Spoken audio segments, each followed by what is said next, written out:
नमस्कार, आप देख रहे हैं क्राइम तक। मैं हूं अश्विनी सिंह। 19 साल की लड़की अपने भाई के साथ खाना खाने के लिए रेलवे स्टेशन से बाहर जा रही थी।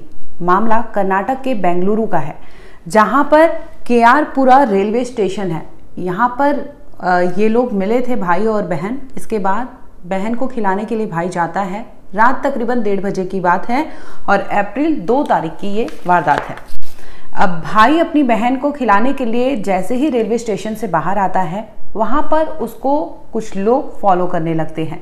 इन दोनों को पता नहीं होता। बता दें कि ये बेंगलुरु के महादेवपुरा इस इलाके में गुजर रहे थे, जहां पर इन्हें कुछ खाना था, क्योंकि रहने वाले ये बिहार के थे और जो लड़की थी वो केरला में काम करती थी। इसी दरमियान इन्हें जाना था बिहार, और जिसकी वजह से ये केआरपुरम रेलवे स्टेशन जो है वहाँ पहुँचे थे और वहाँ इन्हें भूख लगती है, जिसकी वजह से ये रेलवे स्टेशन से बाहर आते हैं और आगे की तरफ बढ़ते हैं। तभी यहाँ पर कुछ लोग उन्हें टारगेट करते हैं। कुछ दूरी पर जाते हैं। वैसे ही आपको बता दें कि 2 लोग फॉलो करते करते इन दोनों के पास पहुँचते हैं। पहले तो भाई को, उन दोनों में से एक ने भाई को पकड़ा और जबरन उससे हाथापाई करने लगा। बहन छुड़ाने जाती है। इतने में दूसरा जो शख्स होता है बहन को खींच लेता है, घसीट कर उसे सुनसान जगह ले जाता है, जहां पर वो आगे एक खौफनाक कांड को अंजाम देता है। भाई इस सब से अनजान था, वो समझ नहीं पाया कि हुआ क्या है। और इस दरमियान आपको बता दें कि उसकी बहन को घसीटकर झाड़ियों में ले जाया गया था, जहां पर केआरपुरा रेलवे स्टेशन के तकरीबन आपको नज़दीकी का ये वारदात है।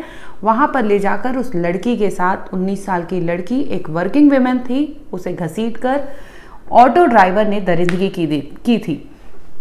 अब जैसे ही लड़की वहां पर उसके साथ वारदात को अंजाम दिया जा रहा था, लड़की चीख रही थी, चिल्ला रही थी। भले ही रात का समय था, लेकिन उसकी चीखें निकल रही थी, जिसकी वजह से वहां से गुजर रहे लोगों को वो आवाज सुनाई देती है। इस पर वो वहां पर जाने की कोशिश करते हैं तो देखते हैं कि एक लड़की के साथ इस तरह से वारदात को अंजाम दिया जा रहा था। अब वो लोग आनन फानन में उस शख्स जो होता है वहां पर उसे पकड़ लेते हैं, छीना झपटी करते हैं। हालांकि वो भागने की कोशिश करता है, लेकिन जो राहगीर होते हैं उसे पकड़ लेते हैं और फौरन डायल 112 पर सूचना देते हैं। 2 से 3 मिनट के भीतर कर्नाटक पुलिस वहां पहुंचती है और आरोपी जो है आशिफ, उसे रंगे हाथ पकड़ लेती है। अब पुलिस गिरफ्तार करने के बाद लड़की जो है उसे वहां से उठाती है, ले जाती है अस्पताल मेडिकल ट्रीटमेंट के लिए, और दूसरी ओर उसके भाई को तलाशती है तो पता चलता है कि पास में ही एक शख्स ने उसे दबोचा था। लेकिन जैसे ही उसे पता चलता है कि मामला पुलिस तक पहुंचा है, वो उसे छोड़कर फरार हो जाता है। अब पुलिस इस केस में मामला दर्ज कर लेती है। बता दें कि आरोप जो था गैंगरेप का था, क्योंकि पहला जो शख्स था उसने लड़की के साथ जबरदस्ती की थी, सेक्सुअली उसे हैरेस किया था और इसके साथ ही उसके साथ रेप किया था। लेकिन इस केस में जो दूसरा उसका साथी था उसने साथ दिया था, लड़की के भाई को बांध कर रखा था। इसकी वजह से इसमें मामला जो है पुलिस ने दोनों पर सेम चार्जेस लगाए हैं और उसी के तहत पुलिस इस केस को आगे देखेगी।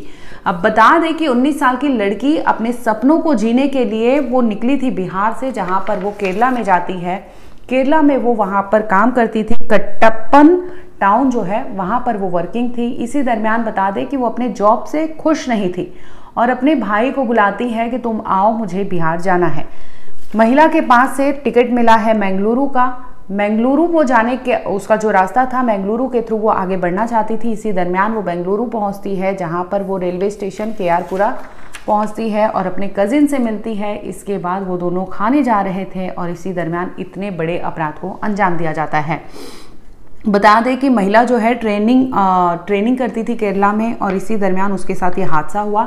जब पुलिस ने इस मामले में सीसीटीवी खंगाले, जांच पड़ताल की, तो आशिफ तो मौका वारदात से ही गिरफ्तार कर लिया गया था, लेकिन दूसरा जो शख्स था वो फरार चल रहा था। पुलिस अब तमाम सीसीटीवी खंगालती है, जिसमें पता लगाने की कोशिश करती है कि आशिफ का जो दोस्त है वो कहाँ गया। अब उसे नैप करने के लिए पुलिस अपना जाल बिछाती है और आखिरकार उसे भी पकड़ लेती है।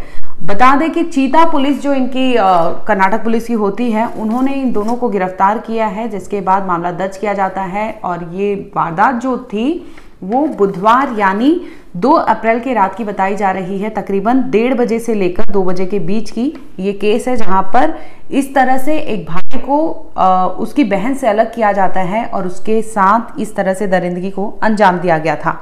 पुलिस जब जांच पड़ताल करती है तो पता चलता है कि जो एक्यूज्ड है, जो फरार है, वो ऑटो ड्राइवर है और जो पकड़ा गया था वो भी आशिफ यानी वो भी ऑटो ड्राइवर था। अब पुलिस उससे पूछताछ करके उस तक पहुंचने की कोशिश करती है, जिसके बाद पुलिस जल्द ही उसे भी गिरफ्तार कर लेती है। यानी दोनों को पुलिस ने गिरफ्तार कर लिया है जिन्होंने उस महिला के साथ जबरदस्ती की थी और आखिरकार पुलिस इस केस में सफलता पाती है। दोनों एक्यूज्ड को अभी पुलिस ने गिरफ्तार किया है। इसके साथ ही महिला का मेडिकल कराया है, जिसके बाद अब आगे इस केस में जो अपडेट होगा हम आगे जरूर लाएंगे। फिलहाल दोनों आरोपी आपको बता दें कि पुलिस की गिरफ्त में है।